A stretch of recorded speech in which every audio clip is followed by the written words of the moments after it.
بسم اللہ الرحمن الرحیم، السلام علیکم۔ میں ہوں کرامت مغل اور میرے ساتھ ہیں عیسیٰ نقوی۔ آج 14 اپریل جمعے کا دن ہے۔ نقوی صاحب، جمعرات کا دن حکومت ورسز سپریم کورٹ کافی ہنگامہ خیزی ہوئی، آج بھی یہی متوقع ہے؟ کیا شرح دستور ہی فیصلہ کرنے جا رہی ہے اس ملک کا؟ دیکھیں کرامت مغل صاحب، اس میں سرپرائزز ہیں۔ گزشتہ 24 گھنٹوں میں جس قسم کی ڈیولپمنٹس ہو چکی ہیں اور آج جمعے کے دن جو ڈیولپمنٹس ہونے جا رہی ہیں، یہ ہم اکثر کہتے ہیں لیکن اب باقاعدہ یہ جسے کہتے ہیں نا کہ you have now tangible evidence کہ یہ بڑا ہی فیصلہ کن اور بڑا ہی کروشل فیز ہے اس سیاسی لڑائی کا۔ ایک first thing first, P T I کی طرف سے کال سامنے آئی ہے۔ شرائع دستور پر دو بہت اہم کام ہونے جا رہے ہیں آج۔ ایک پارلیمنٹ میں ہونے جا رہا ہے، ایک سپریم کورٹ میں ہونے جا رہا ہے۔ کچھ ڈیٹیلز لوگوں کو معلوم ہے، کچھ شاید روڈ پر بھی ہونے جا رہا ہے، کچھ روڈ پر ہونے جا رہا ہے۔ اور جب آپ گزشتہ 24 گھنٹوں کو دوبارہ سے ایک دفعہ بیٹھ کے ایویلویٹ کرتے ہیں نا، تو پھر آپ کو بہت ساری چیزیں، ڈائریکشن، رخ جو ہے وہ سمجھ آتا ہے۔ سرپرائزز ہیں۔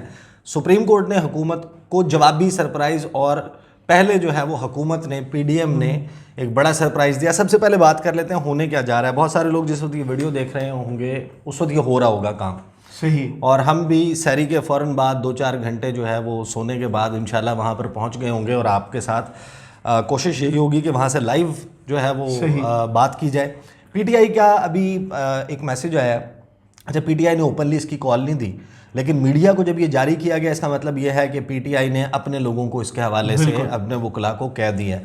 اہم اطلاع: خیبر پختونخوا اور پنجاب میں ضمنی انتخابات کے انعقاد کے لیے فنڈز کی فراہمی کے حوالے سے حکومت کی جانب سے سپریم کورٹ کے حکم کی خلاف ورزی کے معاملے کی سماعت اور چیف جسٹس آف پاکستان اور عدلیہ سے بھرپور اظہار یکجہتی کے لیے آج جمعہ 14 اپریل صبح 8:30 بجے وکلاء بڑی تعداد میں سپریم کورٹ آف پاکستان پہنچیں گے۔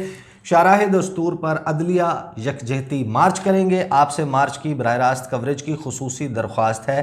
یہ میسج آیا ہے جناب لیٹ نائٹ پاکستان تحریک انصاف کی طرف سے۔ اب معاملہ یہ ہے کہ یا تو آپ کے سامنے ماحول بنا ہوا ہوگا، میلہ سجا ہوا ہوگا، یہ سب کچھ ہو رہا ہوگا سپریم کورٹ کے سامنے۔ صحیح۔ دوسری ایک پاسبلٹی یہ ہے کہ وکلاء کو آنے سے روک دیا جائے، صحیح، اور روکا جائے کہ آپ جناب آج شرائع دستور پہ نہیں جا سکتے۔ جیسے دڑا دڑ گیٹ بننا شروع ہو گئے تھے انٹری پوائنٹس۔ اب انٹری اور ایگزٹ پوائنٹس کون سے ہیں؟ بری امام کے راستے سے ایک راستہ آتا ہے شرائع دستور کی طرف، ایک راستہ آتا ہے اوبیسلی جو ڈپلومیٹک انکلیو کے اندر سے آتا ہے وہ تو استعمال نہیں ہو سکتا، ٹھیک ہے، اس میں سے بھی راستے آتے ہیں۔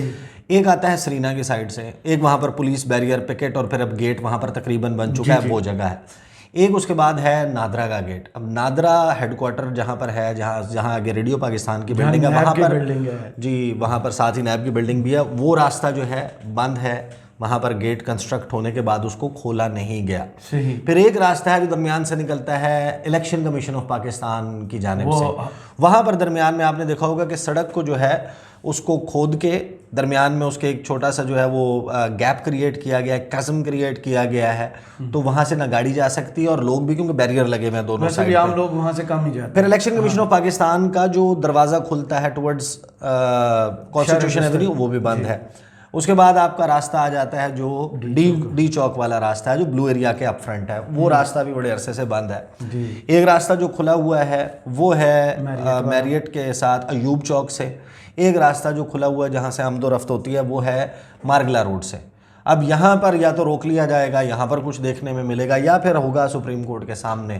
لیٹس سی کہ کتنے بڑی تعداد میں لوگ آتے ہیں اور پی ٹی آئی جو ہے وہ کیا بیسکلی آبجیکٹیو اس سے اچیو کرنا چاہ رہی ہے۔ اوبیسلی بینچ جو ہے، جو ججز ہیں، ان کو جب یہ پبلک سینٹیمنٹ بہت میٹر کرتا ہے، صحیح، جو فیئر آف آئسولیشن ہے نا، وہ بھی کبھی کبھی جو ہے وہ بولڈ ڈیسیژنز کو افیکٹ کرتا ہے۔ بائی دا بک ہونے چاہیے ویسے تو، فرینکلی اسپیکنگ۔ اچھا، coming to the second most important thing, سب سے دوسری اس کے بعد ان آرڈر جو ہے وہ دوسری وہ بنتی ہے، وہ ہونے جا رہا ہے جناب اسپیکر قومی اسمبلی راجہ پرویز اشرف نے ان کیمرہ اجلاس، یعنی کہ بند کمرہ اجلاس، ان کیمرہ ہوتا ہے بند کمرہ اجلاس، مطلب نہ وہاں اس کی ریکارڈنگ، ایک فوٹو آپ ہوگا خاموشی سے، اس کے بعد تصاویر اتریں گی، اس کے بعد وہ واپس باہر چلے جائیں گے۔ تصویریں بولتی بھی ہیں بعد میں، ہاں بولتی ہیں، باڈی لینگویج کا پتہ چلتا ہے۔ ان کیمرہ اجلاس بلایا گیا قومی سلامتی کمیٹی کا، جو آپ کی پارلیمانی۔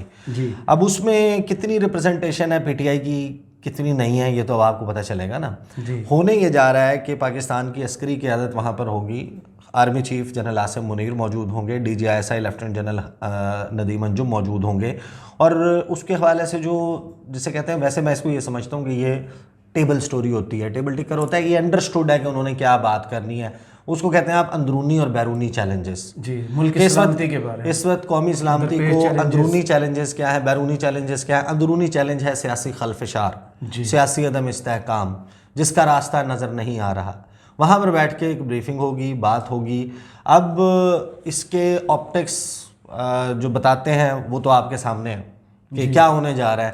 اب ایگزیکٹلی اس سے میسج کیا نکلتا ہے, کیا پریس ریلیز سامنے آتی ہے, اور یہ جو کھچاؤ کی ہیجان کی کیفیت ہے, کیا سیاسی قیادت بیٹھ کے کوشچن یہ ہے, یہ اب ہم نے دیکھنا آنے والے وقت میں کہ کیا ہماری جو ملک کی سیاسی اور عسکری قیادت ہے اس میں یہ ریئلائزیشن ہے کہ اس سیاسی لڑائی میں جس کے اسٹیک ہولڈرز چند ہیں, اس میں عام عوام کی کیا صورتحال ہے, اس حکومت کی پرفارمنس کیسی ہے, خزانہ اس ملک کی اندرونی اور بیرونی چیلنجز سے براہ راست کنیکٹڈ ہے.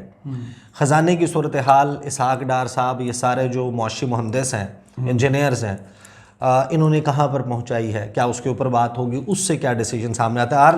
بہرحال بہت امپورٹنٹ میٹنگ ہونے جا رہی ہے, اور اس کی ٹائمنگ کیا ہے, جس کی ٹائمنگ بھی کوئنسائڈ کر رہی ہے ایک ایسے وقت پہ جب سپریم کورٹ آف پاکستان ٹیک اپ کرنے والی. اچھا, سپریم کورٹ پر جو سپریم کورٹ نے کیا اس پر آنے سے پہلے گزشتہ 24 گھنٹوں میں حکومت نے سب سے پہلے اپنا ایک کارڈ, ہم نے اس میں بتایا بھی, ویڈیو بھی کی, جو حکومت نے کارڈ کھیلا وہ کارڈ یہ تھا کہ جناب پاکستان بار کونسل بائیکاٹ کرے گی کارروائی کا. 25 لوگوں نے کر دیا کہ یہ کیا ہے جناب بائیکاٹ. اچھا, اس کو بڑا وائڈلی جیسے کہتے ہیں نا میڈیا میں رپورٹ کروایا گیا. سب سے بڑے چینل نے 2 گھنٹے لائیو اس پہ ٹرانسمیشن رکھی. کھودا پہاڑ نکلا چوہا, کسی نے بائیکاٹ نہیں کیا. عدالتوں میں کام, وہ وکلا شب سب کچھ اسی طریقے سے چل رہا تھا, تو بائیکاٹ تو ہو گیا ناکام.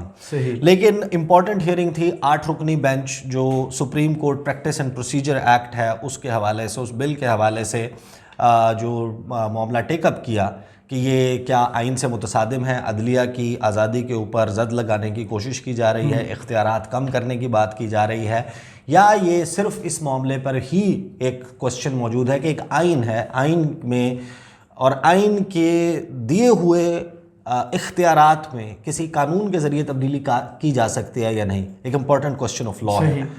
شاید میں جو ترامیم ہیں جو پروسیجر میں لائی جا رہی ہیں, میں تقریباً ان تمام سے ایگری کرتا ہوں. ایشو یہ ہے کہ اس کی ٹائمنگ کیا ہے, کس وقت آپ لے کر آ رہے ہیں. گورنمنٹ نے کیا کیا, ایک تو یہ پاکستان بار کونسل والا کام, اندر کی ایک یہ بھی خبر ہے کہ اب یہ اس پر کام کر رہی ہے حکومت کے جو چیف جسٹس ہیں ان کی مدت ملازمت کو بھی کم کیا جائے, اور صرف ایک ٹائم کے لیے. یہ بھی وہ کرنے کی کوشش میں ابھی. اچھا, یہ میڈیا میں رپورٹ ہو گیا. خیر یہ تو دیکھیں دور کی کوڑی ہے, اس طریقے سے نہیں کیا جا سکتا. حکومت تو ہر باز میں یہ پھر وہی کام ہوگا, پھر آپ 2007 کی طرف واپس جا رہے ہیں. بہرحال کرامت مغل صاحب, حکومت نے 3-4 کام کیے. مشترکہ اعلامیہ PDM اتحادیوں کا, حکومتی جماعتوں کا آ گیا کہ جناب وہ جو میں اس پر آتا ہوں. ایک نا پریس کانفرنس کی, اعظم نذیر تارڑ بیٹھے ہوئے ہیں, قمر زمان کائرہ, باقی یہ جو اتحادی ہیں بیٹھے ہوئے ہیں, انہوں نے جناب سپریم کورٹ کے 8 رکنی بینچ مسترد کرتے ہیں, مزاحمت کریں گے. یہاں پر ورڈنگ چیک کریں آپ, میں آپ کو ورڈنگ دکھاتا ہوں. حکومت کے جو تیور ہیں اس کے حوالے سے, حکومت نے کہا کیا ہے, حکومت نے کہا ہے جناب کہ سپریم کورٹ کا حکم وفاق پاکستان فیڈریشن جو ہے اس پر حملہ ہے, پارلیمنٹ کے اختیار کا تحفظ کریں گے, اور وہ اپنے اختیارات کا تحفظ نہ کریں. کہہ رہا ہے جناب. اب وہ جس جواب میں آیا, کیا کیا انہوں نے 2 کام کیے. ایک قومی اسمبلی کی قائمہ کمیٹی برائے خزانہ, ایک سینٹ کی قومی کمیٹی قائمہ کمیٹی برائے خزانہ, ان کے اجلاس کی, اور وہاں پر 21 ارب روپے جو الیکشنز کے لیے درکار تھے اس کے بل کو مسترد کر دیا. وہاں پر جو بریفنگ دی عائشہ غوث پاشا نے, جو ہماری خزانے کو 5-6 لوگ دیکھتے ہیں نا, مشیر خالی خزانے کو 5 لوگ دیکھتے ہیں. ہاں, خالی خزانے کو, وزیر اپنا ہاں اسٹیٹ منسٹر, ایڈوائزر, معاون خصوصی, سیکٹری, یہ جو ساری ٹیم ہے نا, معاشی پرائم منسٹر خود بھی جناب وہ دیکھتے ہیں. تو وہ انہوں نے جناب وہاں پر کہا کہ ہمارے اوپر IMF کی قدغن موجود ہے, IMF نے ہمارا جو بڑا ٹائٹ کیا ہے ہم تو نہیں دے سکتے پیسے, یہ ممکن نہیں ہے. آپ کو یاد ہو کہ 22 مارچ کو جب سکندر سلطان راجہ صاحب نے ایک فیصلہ جاری کیا تھا, 4 ممبران ساتھ میں دستخط موجود تھے, اس میں انہوں نے مختلف جو وجوہات بتائی تھی الیکشن نہ کروانے کی, ان میں سے ایک یہ وجہ تھی جو آج عائشہ غوث پاشا صاحب نے بتائی کہ IMF کی وجہ سے نہیں کر سکتے. اور اس سے اگلے دن, جس دن 22 تاریخ کو 23 مارچ کو IMF کا بیان آ گیا تھا کہ یہ جھوٹ ہے, ہماری طرف سے کوئی قدغن نہیں ہے, آپ کی کوئی بھی آئینی ذمہ داری ہے, آپ کے آئین میں کسی چیز کی پروویژن موجود ہے, آپ نے وہ کرنی ہے. آپ فنڈز کی آپ فنڈز ایلوکیٹ کر سکتے ہیں, آپ ری ایلوکیٹ کر سکتے ہیں. ایک ایسا مد سے نکال کے IMF 76 ارب آپ 3 منصوبوں کے لیے جاری نہ کریں, 1.8 لائرز کمپلیکس کے لیے جاری نہ کریں, آٹا اسکیم کے لیے جاری نہ کریں, آپ سستے پیٹرول کے لیے جاری نہیں, لیپ ٹاپ کے لیے وہاں نہیں جناب. یہ دیکھیں نا, ان کی لاجکس دیکھیں. اچھا, انہوں نے یہاں سے مسترد کر دیا. اب اس میں بہت امپورٹنٹ یہ ہوگا کہ جو سپریم کورٹ آف پاکستان ہے, اب سپریم کورٹ آف پاکستان نے ٹیک اپ کرنا ہے اس معاملے کو. الیکشنز کے حوالے سے عمل درآمد ہوتا ہے نہیں ہوتا اس معاملے کو. 10 اپریل کو الیکشن کمیشن کو ڈیڈ لائن تھی کہ حکومت ان کو پیسے دے دے. وہ پیسے نہیں ملے, قراردادیں آ گئیں, بیان آ گئے, پریس کانفرنسز آ گئیں. آج بڑا ہنگامہ خیز قسم کی سماعت ہوگی. سیکٹری الیکشن کمیشن, DG لا, یہ جو خطوط رک کے چٹھیاں لکھ رہے ہیں اس معاملے کے لیے, اب ظاہر DG لا بھی ایکسپلین کریں نا کہ وہ سپریم کورٹ کو جس طریقے سے وہ کہہ رہے ہیں کہ جناب سپریم کورٹ ہمارے آئینی حقوق کے اوپر ڈاکہ ڈال رہی ہے, اس قسم کی باتیں. خط کا مطلب تو یہی ہے نا جو انہوں نے اسپیکر قومی اسمبلی کو لکھا. بالکل ایسے ہی. پھر اس کے بعد سیکٹری خزانہ کے ساتھ جناب senior officer from ministry of finance, ساتھ ہی گورنر اسٹیٹ بینک اور ان کے سینئر آفیسر, یہ وہاں پر جائیں گے, ان کا جواب سنیں گے. جناب سپریم کورٹ اس کے حوالے سے مزید کیا نوٹسز جاری کرتی ہے, ہدایات کیا جاری کرتی ہے, توہین لگا دیتی ہے, کنٹیمپٹ کرتی ہے, نوٹسز جاری کرتی ہے, کیا کرتی ہے ایگزیکٹلی, یہ اب اگلے چند گھنٹوں کی گیم ہے. تھوڑا سا اشارہ سپریم کورٹ دے چکی ہے, یہ توہین عدالت سے زیادہ سنگین معاملہ ہوگا. جی, اور حکومت نے جناب کیا کیا ایک اور کہ قومی اسمبلی نے چیف جسٹس کے از خود نوٹس سے متعلق 8 رکنی بینچ کو تحلیل کرنے کی قرارداد منظور کر دی. مطلب ایک اختیار بینچ بنانے کا, بینچ کو ریکانسٹیٹیوٹ کرنے کا, وہ چیف جسٹس آف پاکستان کا اختیار ہے. قومی اسمبلی نے یہ اختیار بھی ازیوم کر لیا. انہوں نے کہا کہ ہم یہ اسی طرح کہ سپریم کورٹ آف پاکستان جو ہے وہ قومی اسمبلی کی قائمہ کمیٹی برائے دفاع کو تحلیل کر دے اور کہے گا جناب یہ کمیٹی جناب یہ ایگزسٹ نہیں کرتی, یا فار سینٹ اس میں 4 بندے جو ہے نا وہ ہم خیال ہیں اور 4 بندے اس کے مخالف ہیں, اس کو ختم کر دیں. وہ مزے کے نہیں ہیں, اچھے نہیں ہیں, مزہ نہیں ہے, ہماری پسند کے نہیں, وہ نہیں ہے. وہ لا منسٹری والے جو ہیں ان کو جناب لا کی کمیٹی کو آپ کر دیں, جو NA کی اور سینٹ کی کمیٹیز ہیں ان کو آپ تحلیل کرنے لگ جائیں, ان کے کام میں مداخلت. تو یہ ایک واضح مداخلت ہے. یہ انہوں نے قرارداد منظور کی اور بڑا سخت جو ہے وہ اعلامیہ سامنے آیا, پریس کانفرنس سامنے آئی. ہوا کیا, سپریم کورٹ کا فائنل جو ہے چیز بس بتا دیں, اس کے بعد جانا بھی ہے شرح دستور کرامت صاحب. تو سپریم کورٹ آف پاکستان نے کیا کیا, سپریم کورٹ آف پاکستان نے کہا ٹھیک ہے آپ نوٹسز جاری کر دیے. اس کے بعد 2 مئی تک سماعت ملتوی کر the practice and procedure act کے حوالے سے, اور انہوں نے کہا کہ جس وقت تک یہ معاملہ طے نہیں پاتا اس وقت تک اس پر عمل درآمد نہیں ہوگا. یعنی چیف جسٹس کا جو اختیار ہے بینچ بنانے کا وہ ان کے پاس رہے گا, کوئی کمیٹی کے پاس نہیں. سو موٹو 184(3) یہ معاملہ چیف جسٹس کے پااس رہے گا. سپریم کورٹ کے 8 رکنی بینچ نے یہ شارٹ آرڈر جاری کر دیا ہے, صدر بھی سائن کر دیتے ہیں تو پھر بھی تب بھی نافذ العمل نہیں ہوگا. تو آج اب دیکھتے ہیں کہ اگلے چند گھنٹوں میں کیا معاملہ انفولڈ ہوتا ہے, اور اس پر ظاہر بات کا سلسلہ جو ہے وہ جاری رہے گا. بہت شکریہ عیسیٰ نقوی آپ کے تجزیے کا. کمنٹس باکس میں ضرور بتائیے گا یہ ویڈیو آپ کو کیسی لگی. اجازت دیجیے, اللہ حافظ.